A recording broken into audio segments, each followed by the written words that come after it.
Yeah, hi folks. Now, I don't know if you guys can remember this or not, but on Waitangi Day, our resident One News propagandist for everything Maori, Melissa Stokes said, quote, "We should all learn Te Reo Maori." So I went searching for that bit and the bastards had deleted it.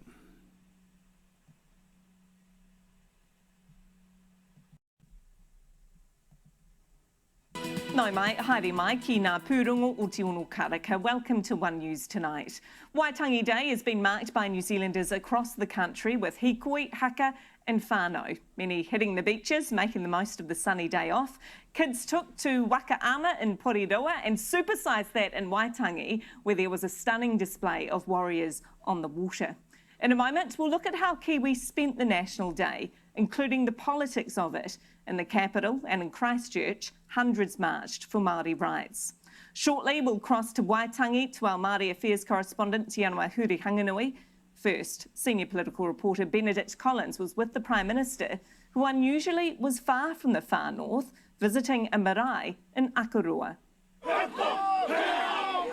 He might have dodged Waitangi, but Christopher Luxon still faced a fierce welcome. And certainly copped an earful on our National Day.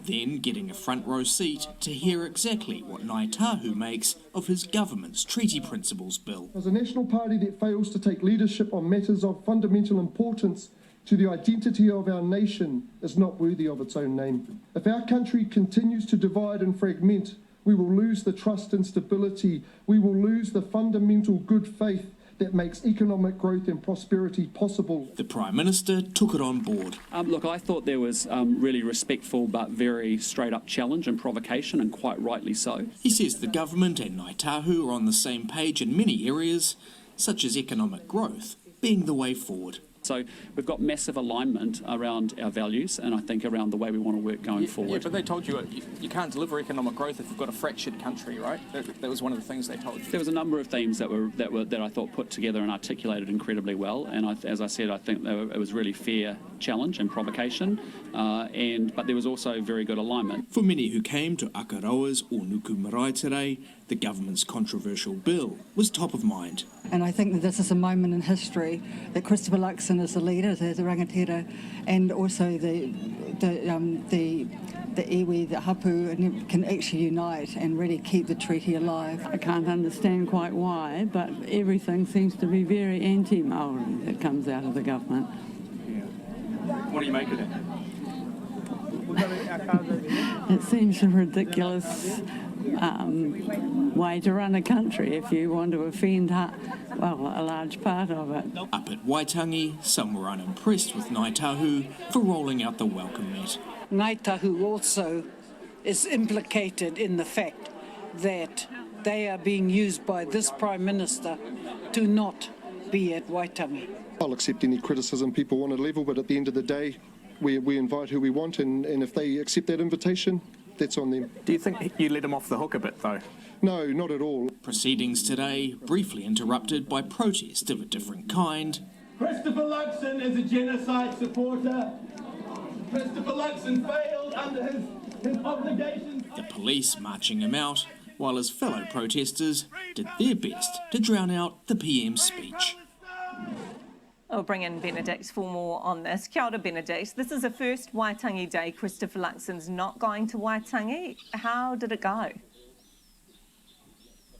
Yeah, well, Christopher Luxon's critics, they think he's a bit of a chicken for not turning up at Waitangi and facing the music on that Treaty Principles Bill.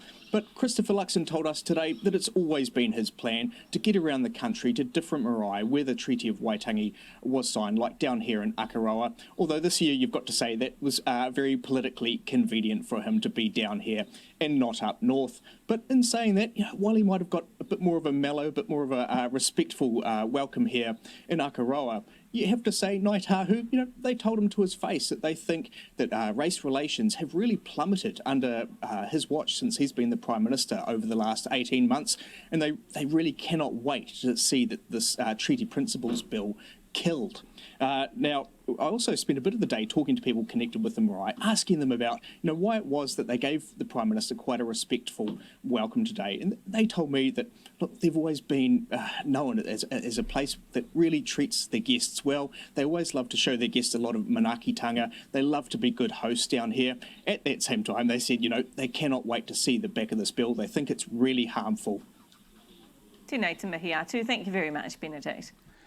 Yep, no mention of te reo whatsoever. That part gone.